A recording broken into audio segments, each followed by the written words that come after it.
pasado estaba en un campo de refugiados en Irak y estaba caminando y viendo y me di cuenta que en los campos de refugiados el tiempo está pausado.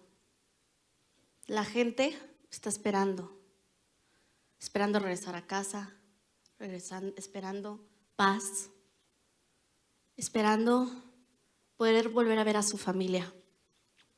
A lo mejor ustedes no saben lo que es un campo de refugiado, pero un campo de refugiado son familias enteras viviendo en una carpa, que llegaron ahí por culpa de una guerra, por discriminación, por odio. Personas inocentes. ¿Se imaginan ustedes que dejaron su trabajo, su escuela, sus familias, sus amigos y tuvieron que huir a otro país y esperar? Cada vez que camino en ese campo de refugiados, cada carpa tiene su historia, una historia trágica, triste.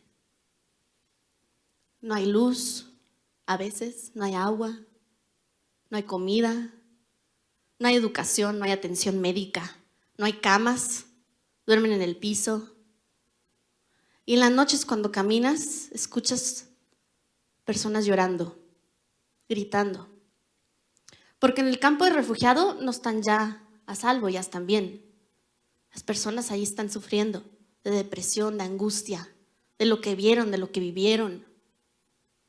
Recuerdo perfecto, abril del año pasado, entré a una carpa y había una mujer de más o menos de mi edad, sola. Y le empecé a hacer preguntas. Y le dije, ¿cuál es tu historia? Y me dice, yo soy de la ciudad de Halabja. Halabja es en el norte de Irak. Cuando tenía 2 años, cayó una bomba de gas en mi ciudad. Y toda mi familia que respiró se murió por la bomba de gas. Sus hermanos, sus papás, quedó huérfana. A los 2 años se fue a vivir a Mosul con parientes de ella, como a 3 horas de ahí. Esa atención de amor de un padre y una madre no lo tuvo. Se lo quitó por odio, por una guerra. Le quitaron a sus papás. Y ya de grande, de 18, 19 años, se casó. Encontró un hombre sumamente enamorada, contenta, tenía 2 hijos. Y hace unos años, el Estado Islámico, un grupo terrorista, tomó la ciudad de Mosul y ejecutaron a su esposo enfrente de ella y a sus hijos. Y la única razón era porque no eran musulmanes sunnis.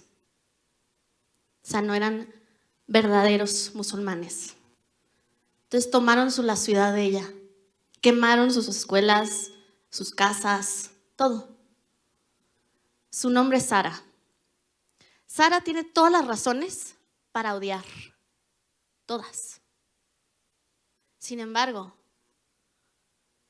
ella me dijo una cosa, me dijo, deseo que la gente se deje de hacer daño. ¿Se imaginan una persona que quedó huérfana de niña y sola de grande y aún así no odia?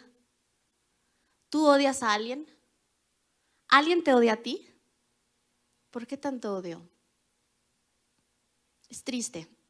Esos campos de refugiados, cada que veo a los niños, ¿se imaginan su infancia? ¿Se acuerdan de su infancia? Los recuerdos que tuvieron.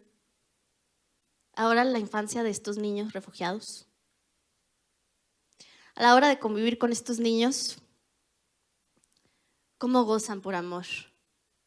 Juegas tantito con ellos, les enseñas algo nuevo y es como wow. Se enojan y son violentos. ¿Por qué? Porque es todo lo que conocen, todo lo que han visto.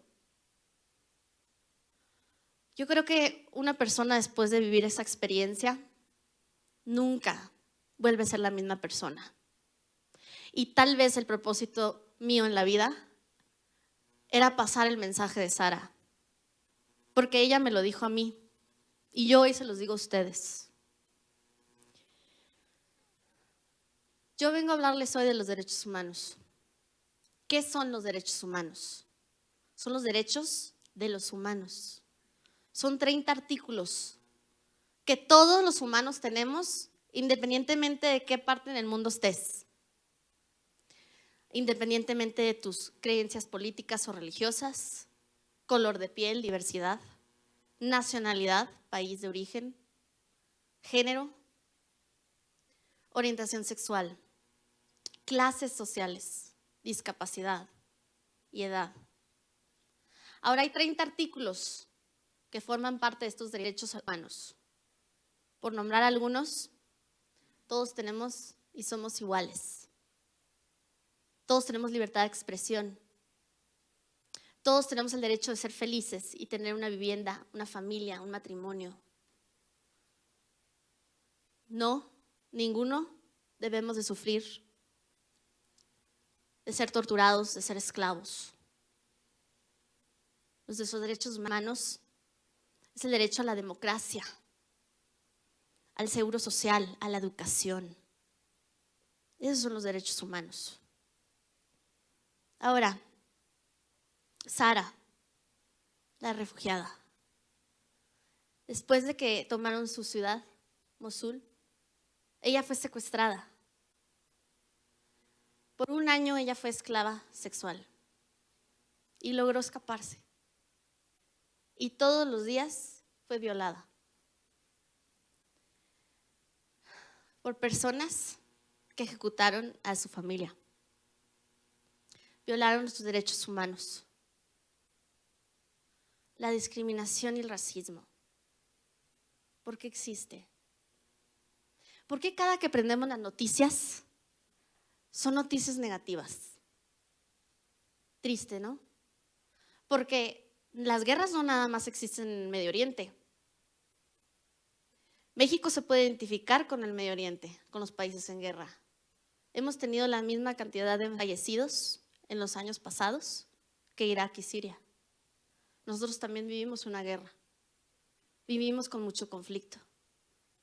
Claro, no hemos tenido el miedo de que nos caiga una bomba de gas, pero podemos entender a esos refugiados. ¿Por qué estos muros? A mí me da un coraje que después de que viví en carne propia lo que es y sienten un refugiado, ¿cómo es posible que no les puedas abrir las fronteras? Tienes que ir a ver lo que sufren ellos. Infórmate, cultívate. ¿Cómo te atreves a decirle a un refugiado que no puede entrar a mi país? A su país. Es una impotencia cuando estás ahí. Cada vez que yo estoy ahí le digo a mi papá, ¿cómo podemos ayudar? ¿Cómo puedo adoptar todos estos niños y llevármelos a México? Las restricciones, las estrictas leyes migratorias que se viven en Estados Unidos, en Europa. Los indocumentados, los migrantes. En los últimos 5 años yo tuve un cargo político en apoyo a los migrantes y viví de cerca lo que es un migrante. Tuve la experiencia de subirme a la bestia, estar en las casas de migrantes y fue algo muy parecido a lo que siente un refugiado. Escuché cada historia de un migrante, cómo han sido víctimas de estafadores, personas que les dijeron, sí, ahí está Estados Unidos y los bajaron a una plaza donde hay un Walmart y ya ahí ya pensaron que era Estados Unidos y no era. O un coyote que los cruzó con altas temperaturas o muy bajas y fallecieron en el camino, o los secuestraron, o fueron víctimas de tráfico humano. Estas personas sufren lo mismo, parecido a un refugiado.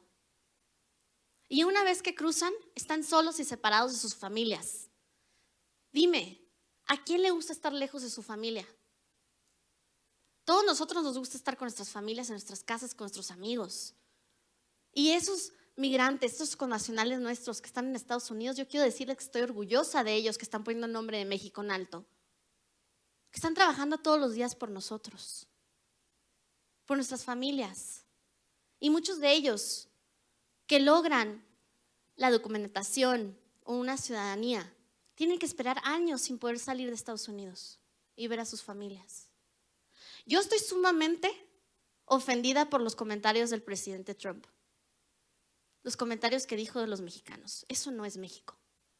Sí, claro, hay casos, pero no la mayoría, es una minoría eso, como en todos los países existe. Nos juzgaron sin conocernos. ¿Y cómo se atreve a decirnos que les quitamos sus trabajos? En vez de reconocer y ver lo mucho que los mexicanos han aportado a la economía de Estados Unidos. A mí me da esa tristeza. Hemos sido bulleados, difamados, descreditados. Ahora, yo creo que todos, en algún punto de nuestras vidas, nos hemos sentido bulleados, discriminados. Yo he sido víctima del racismo. Yo nací en Estados Unidos. Mi papá es kurdo, iraquí, musulmán. Por eso es que voy tanto al Medio Oriente. Y desde niña he ido. Y mi mamá, católica mexicana, de Tijuana, entonces de frontera. Entonces me tocó ver el lado migratorio de los migrantes de cerca desde niña y el lado de los refugiados con mis papás. Pero ¿qué me enseñaron mis papás después de 36 años de casados, viniendo de diferentes culturas, idiomas, religiones, formas de ser, formas de pensar? Que se puede vivir en paz mientras haya respeto. Los dos se respetaban sus formas de ser, sus creencias. Eso es lo que nos falta. Dicen que 60-70% de las personas han sido bulleadas en algún punto de su vida. Porque el bullying no nada más existe en las escuelas, existe en todos los niveles. Con nuestros amigos, con nuestros trabajos. Por ejemplo, yo trabajo en la Ciudad de México, llegué hace 5 años buscando una oportunidad de trabajar. Quería trabajar en un área de gobierno, poner mi granito de arena. ¿Sabes cuántas veces a mí me han tratado de difamar? ¿Cuántas veces me han criticado, pisoteado? Es triste, ¿no? Que por género te juzguen, por edad. Dicen, no, está muy chica, no sabe. O me ven muy niña. Y ay, seguramente consiguió eso porque conoce a tal. ¿No te dan ganas de llorar y corajes de que tú lo lograste? Sin embargo, te demeriten ese trabajo. Las guerras. Las guerras no son desastres naturales. Son hechos por humanos. ¿Por qué existen las guerras? ¿Cuándo va a acabar? ¿Cuándo le vamos a poner un alto? La unión y la tolerancia es lo que necesitamos. Ahora, los mexicanos sabemos perfectamente cómo unir. Yo en mi experiencia que he vivido en Estados Unidos, en Europa y en el Medio Oriente, los mexicanos somos los más cariñosos. ¿Sí o no? Cuando estamos fuera de México o fuera de nuestra ciudad, nos encontramos con otros mexicanos y hermanamos, ya luego somos amigos. Y si conoces un amigo más de 10 años, ya es tu primo de cariño. Y si los papás de tus amigos les dices tíos. O sea, eso no lo veo en Estados Unidos. Y sí o no, todos tenemos gente en común, de una forma u otra. Todos estamos relacionados. No te puedes esconder de nadie. No te puedes esconder de nadie. Empiezas a salir con alguien y ya luego empiezas a preguntar. Y siempre encuentras. Los mexicanos sabemos unir. Lo que necesitamos es unión y tolerancia, crear conciencia de cómo tratamos a los demás y cómo queremos ser tratados. No juzgar sin conocer. Lo que necesitamos es nosotros poner el ejemplo, que cada generación sea mejor que la pasada. Es contagioso. Primero tenemos que tener paz interna, cada uno de nosotros, en decir, ya no voy a odiar, en llevar el mensaje de Sara, decir, deseo que la gente se deje hacer mal. Si no vas a respetar y perdonar y unir y tolerar, está bien, pero entonces no le hagas el mal a nadie. Es lo único que se le pide. Ese es el mensaje que vengo a dar hoy, que todos somos uno, independientemente de tu color de piel, de tu creencia, de donde vengas, que podamos perdonar a los demás. Nadie nació odiando, nos enseñaron a odiar. O vaya, nos pasó una experiencia y por eso odiamos. Lo podemos superar. Podemos aprender a vivir en igualdad y justicia para un día tener la paz mundial. Gracias.